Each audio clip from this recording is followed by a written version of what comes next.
We entered a gloomy greenwood clearing where the smell of damp earth rose to greet us. Sunlight was unknown here. Massive trees walled it out on all sides. Overhead, thick branches had knitted together in solid canopy. When a figure dropped from above, two bastards gave a startled, whimpering cry.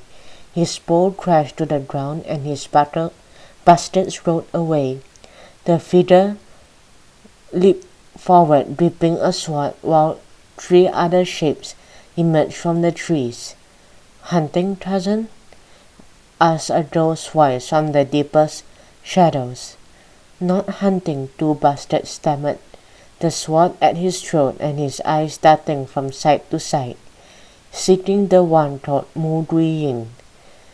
"You have found her," said one of the shapes stepping from the trees. As she crossed the clearing, I caught sight of her face and gasped. I have never seen a face more beautiful, not even in a movie. "What business do you have with me?" she demanded. She rested in a hand on the hilt of the sword that hung from the belt of her tunic. "My first cousin Wu sent me." Two bastards sank to his knees. "He said it was my duty to lead the three strangers to you." "And why do the strangers seek me?" Guiying surveyed us suspiciously. "Because the young monk sent us." Guiying surveyed. I replied, trying to squeeze the fear from my voice. I told her our names. "The young monk said you would need us," and so added nervously. "The young monk? Where is he?" Guiying looked around.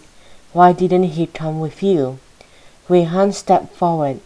"It is very difficult to explain, but when you save China, we will be by your side. After all, you are the only warrior in China who can defeat the great Liao, because only you know the secret of Liao's army formation called the Heavenly Gate, or 72 moves." Guiying's sword flashed. Faster than lightning, it was pointed at Wei Han's throat. "How do you know all these things? What trickery is this?" "Not trickery," Wei Han assured her with a smile, ignoring the metal blade that was ready to slice her open. "I have read about it in many books. Your father was a friend of Lu Zong, the Liao's army advisor. One day Lu Zong taught him how to break the 72 moves. Your father was the only person on earth to learn the secret. Before he died, he passed the secret to you. That is why only you have the knowledge to defeat the Liao. That is why you will take command of the Emperor's army." A hush fell on the forest, like a deadly breath from a tormented ghost. I saw Guiying's jaw drop. Her fingers tightened around the hilt of her sword, and I trembled inside. I expected to see Wei Han's head go rolling along the ground at any moment, like one of two bastards. How could you read about such things? They have not happened, so how could they be written in a book?" Guiying demanded dangerously. "The truth, girl. Tell me the truth." "Because they are history," Wei Han explained fearlessly. "I read about them in our time, in the future, 1,000 years after all these events have taken place."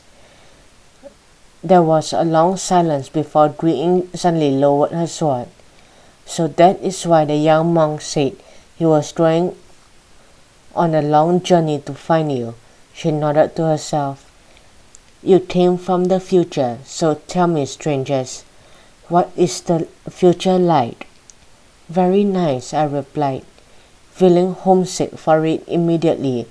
"The future is very different. We have a wonderful life. We have TV too," and so told her, "and computer games." Guiying gaped at him.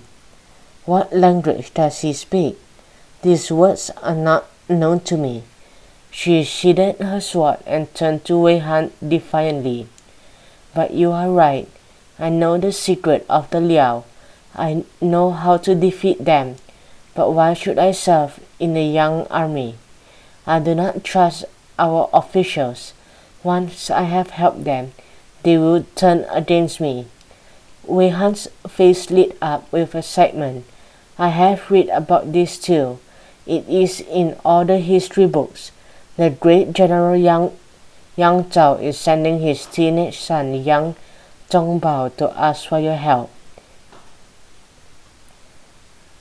Green kicked a stone angrily and sent it flying. You see, she screamed, even now he demeans me. His son. He does not come himself. I refuse to see Zhongbao. Then her expression changed. Without warning, a cunning smile played on her lips as she turned to Wei Han. In fact, she announced, I will not see Zhongbao because you, girl, will take my place.